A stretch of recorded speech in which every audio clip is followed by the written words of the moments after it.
My name is Itza Oropesa. I'm so happy to be here. I want to share with you guys a little bit about our Christmas traditions and like some traditions that we have around the holidays. So let me start.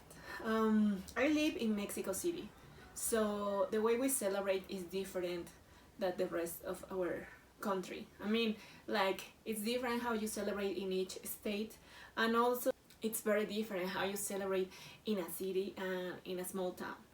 So I'm going to tell you about Mexico City. We have lots of parties and food and gifts and that kind of stuff. But we have these parties that are called Posadas. So they start on December 16th and they will end on Christmas Eve. The idea is to commemorate when Joseph and Mary were traveling from Nazareth to Bethlehem and how they were looking for a place to stay that is called like inn or maybe like a really small hotel. So the way you do is you get together with your friends, family and neighbors. You do this at night, so you go outside on the street. You like some of the people are in one house and the others are outside, so they walk around the street and they will be singing and like a special song. Nowadays most of the people don't know the song, but there are like some books, so you can just read the lyrics and just sing it. So the thing is that when you arrive like outside of the house where the rest of the people are, you will sing like a special parts of the song. The others, the people that are inside the house, they will sing you back. So it's like a conversation but through singing. It's fun. And at the end the people inside of the house, they say, okay, you may come in. So they open the door and everyone gets in and they have like the party. We do this at schools too, but sometimes we just do the singing part, like a small, like short version of the song, and we go from one classroom to another and singing that kind of stuff. But this is very Catholic tradition. So what most of the people do, like it doesn't matter what they believe, it's the rest of the posada. So you have piñatas. We call piñata actually because we have the ñ sound, that we have an alphabet that is different from you guys. We have different and weird sounds, but this is a piñata here. So when you are inside of the house, or you already start the party, you just you have food, like lots of food. We have ponche, like traditional food. Piñata is a big part of the party. So the piñata, the tradition of this is it's a container that used to be made with pottery, but nowadays, because it's not very safe, because just like many kids use the piñata and also like grown-ups we do, but it's not very safe with the pottery, so that's why we use paper. We call it papel maché, and it's a paper that is made with newspaper and a special glue that you make with flour and water and lemon.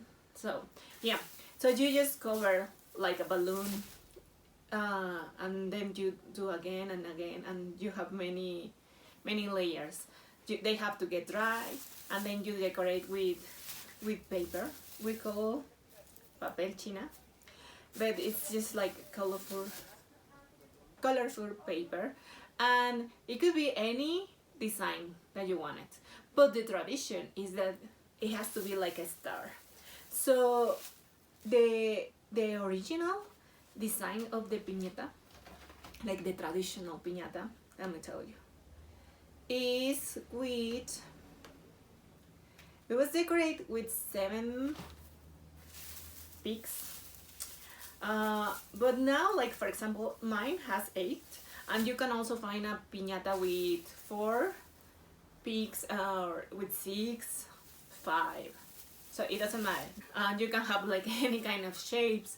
They can have like unicorns or like superheroes, whatever. And the tradition is like you have to fill this container, this piñata, with fruit. So the fruits that we use is this. I don't know if you know this, guys. It's called jicama. So you have to peel this, and it's white in the inside, and you can eat it just right away. So you can put this inside.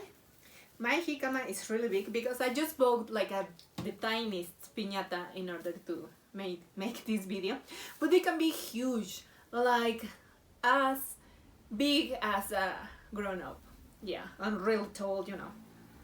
And we have this, it's called tejocote, and we have tangerines that we call mandarina. I don't know how you call this. We call caña. Maybe you call it sugar cane. So you put everything inside.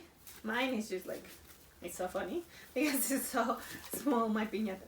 But you put inside the piñata like all the fruit. And then what you do is you need a big stick. Something like this one. So remember, your piñata is big, right? So then you make a line, and you have to be blindfolded. We use like paliacate, that is a piece of fabric that we use to cover our eyes. So then they can spin you, or you can just go ahead. You have to hold the stick, and like the rest of the people are like they make like a circle, and they sing a song while you are trying to hit the piñata. So we sing this song that Dale, dale, dale, no pierdas el tino, porque si lo pierdes, pierdes el camino. Ya le diste una, ya le diste dos, ya le diste tres y tu tiempo se acabó. Oh. So this is with it's held with a string. So there are like 2 people in each side, and they are just moving the piñata. So this won't be easy, and you are just trying to hit it, and the rest of the people, they say like down, down, down, up, up, up, right, left, and then you try to follow the directions to hit the piñata. And the song says like hit, hit, hit, don't miss it. That's the idea of the song. So when the song ends, your turn is over. So you give the stick to the next person, and they do that. But maybe someone actually breaks the piñata. So when that happens, like everybody, they just jump on all the stuff that comes out from the piñata, and then you try to get the most as you can, and that's your prize. You get to leave the posada with all the candy and all the stuff that you get from the piñata. This is what's the tradition, to fill the piñata with fruit. But nowadays we use candy, toys, like small ones, and just it's more fun for kids. We also have like the piñatas for grown-ups. I mean, we love that. It's so exciting to just try to break the piñata and then jump and try to get the most candy as you can, and fruit and whatever. So yeah, we do that. It's so much fun, and we do that during the posadas. The piñata is a big tradition in Mexico, so we actually do piñatas for birthdays. But that's another story. I can tell you later. Next time how we celebrate birthdays. Also, something that is different, is we decorate our houses. We use like the Christmas tree, but we also have this flower that's called Nochebuena, that is like a big decoration for Christmas in Mexico. So we have like a red and also like pink and white, like different colors of this flower. So you can find it like inside of all the houses. We also have a big dinner on Christmas Eve. We get together with our family. What I know is that most of us, we open our gifts on Christmas Eve after the dinner. But yeah, other people just, they get together on Christmas like again and they just open their gifts. So it depends. We also have this tradition that it's in January. It's after Christmas and New Year, and it's called El Día de los Reyes Magos. El Día de los Reyes Magos is what it would mean Wise Man Day. When we are kids, we write a letter. I don't know, I don't remember. I guess it would be like at the end of December, the beginning of January. You write a letter to the wise men. They were mentioned in the Bible that they visit baby Jesus when he was born, and they gave him like some presents. So we in the Bible doesn't say like there were 3, but we, for some reason, we assume it was 3 because of the gifts. So we say 3 wise men. And it was like, for some reason, we also believe that they are like magic people. They have magic, so they have powers and they can do crazy stuff like to bring us gifts. So what you do is just you write your letter and you say like everything that you wanted. I mean, most of the time it's just toys. What kind of toys do you want? Kind of stuff. So then you roll your letter, or you just fold it, and then you tie this to a balloon that will go to the sky. Like you go outside and you go with your parents and they say, okay, you have to send your letter to the wise man, and then you just let the balloon, release the balloon and let it go.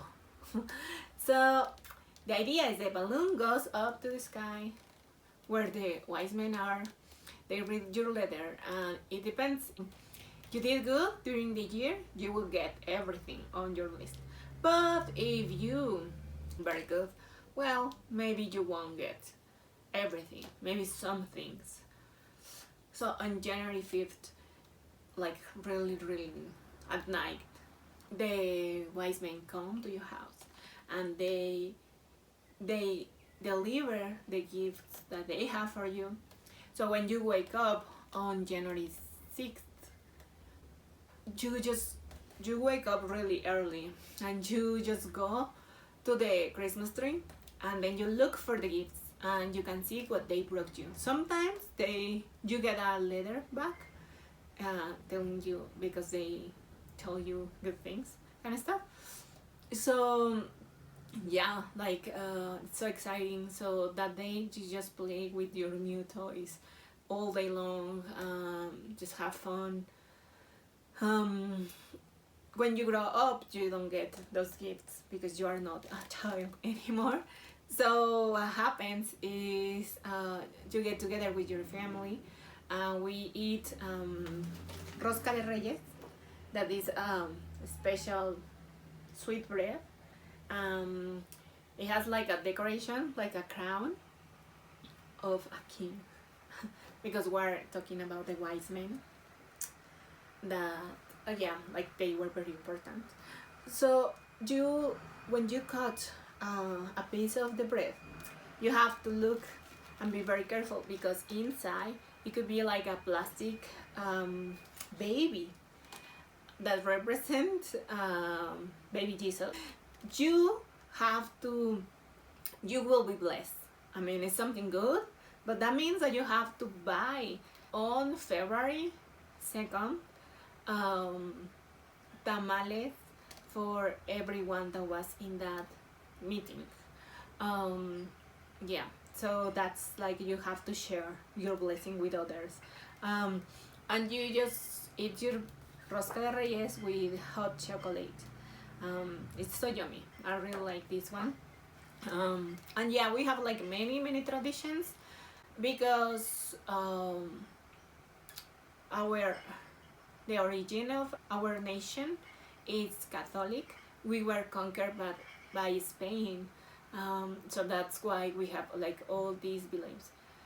I do believe like the most important thing of the season is to remember that Jesus was born and he came to be our savior. Um, the importance of that message is that we can just accept Jesus in our life as our own savior. I think that's the important part of this season, and it's just such a good excuse to share with others about Jesus' love and about God's love. So yeah, I hope you like it. I hope my English was good enough for you guys to understand. And yeah, I was so happy to share with you about this. But you're doing great, and I wish you Feliz Navidad. Hope you have such a wonderful Christmas, and just have fun and be blessed. Bye bye.